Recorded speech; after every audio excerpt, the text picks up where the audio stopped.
So I just want to show you how the Covergirl Clean Whipped Cream Foundation works. I'm in the shades 320, which is creamy natural. I use my fingers to smooth this product on my face. It feels like has like a satiny feel to it.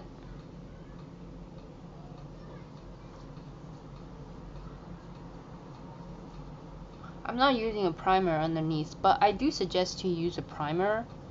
I just feel like primer can protect your skin from, you know, like any cosmetics you put on your face, and it can create an extra layer of protection against the environment, pollutions, and it also just gives a smoother like canvas.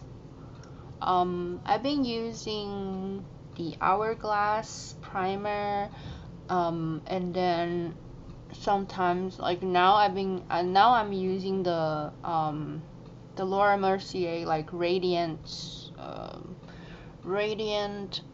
primer. There's like a sample I got, just to add some kind of like liveliness to my skin. But you can see I just blend this out with my finger. You can use a brush as well, but I just feel like maybe it's easier for this the fingers to warm up the products, and also help it blending more. So it feels like satiny, but also pretty light. Usually I wouldn't use this much foundation on my face, but because I have the skin problem, I tend to use just a little bit more. But I don't know if you can see it. This is just one layer of smoothing everything in under the eye, all over my face. I have some remaining on my fingers. I just put on my eyelid. Okay, so this is just one layer.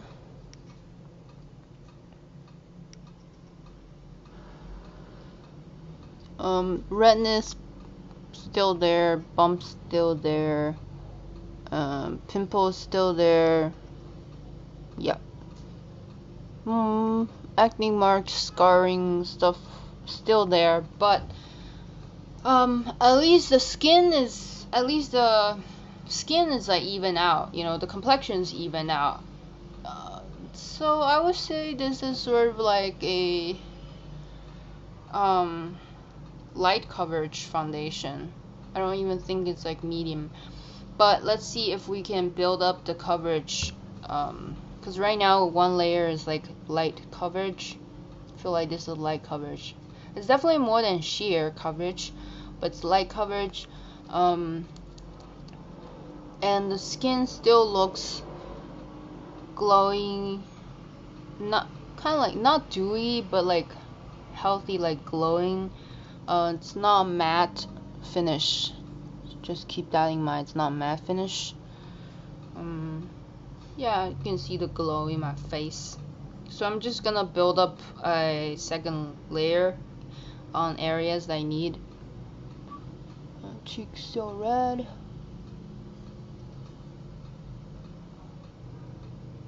Under the eye, maybe.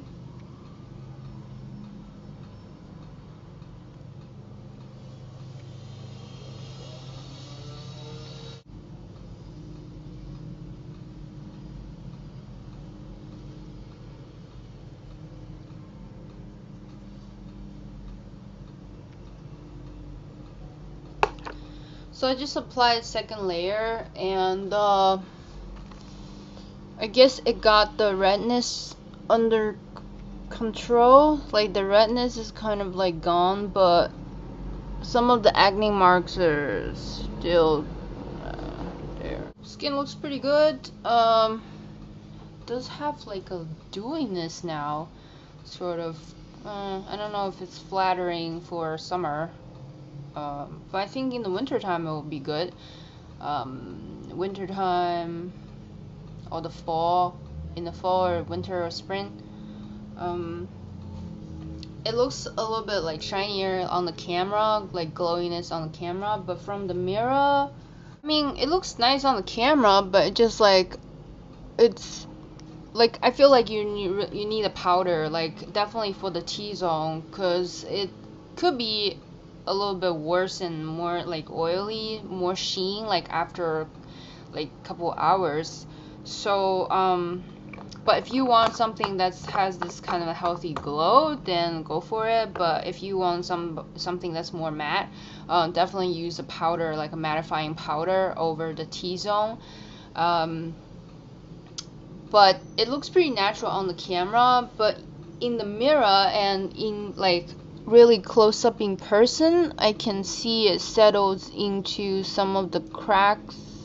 Like the cheek area looks nice glowing because that area is pretty smooth, but where there's like bumps and acne marks and stuff like that, I can definitely see, like if you're close up to talking to someone, whatever, they can definitely see you're wearing 2 layers of like foundation on your face.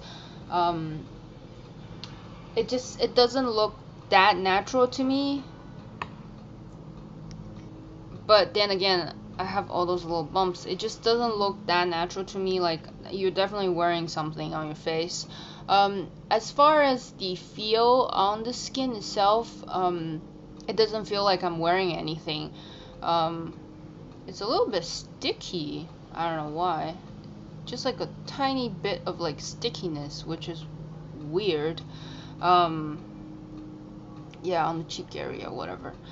But like I said, use a primer and use powder in your T-zone to get rid of shine, and always carry blotting paper to get rid of shine after certain hours.